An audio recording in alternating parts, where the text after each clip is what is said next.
All right, I want to address this comment very directly and direct and kind. So, number one, I am not a therapist.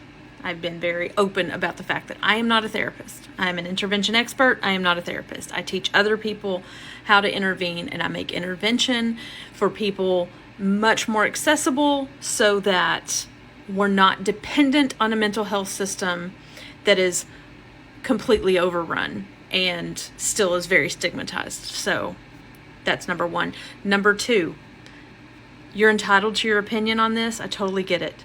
But ethically, therapists have to break up with patients all the time.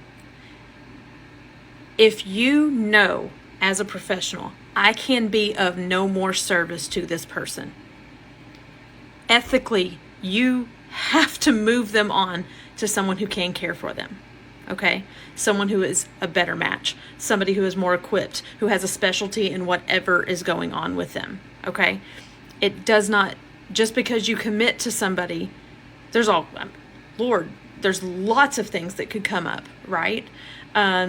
You could have somebody who is just outside of your expertise. So many different reasons why therapists have to break up with patients sometimes.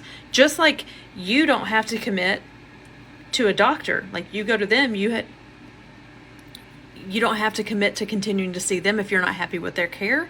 If as a therapist or really any medical professional, you have the right to refuse care to somebody.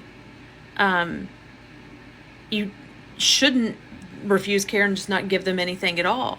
But if they are impacting your mental health, if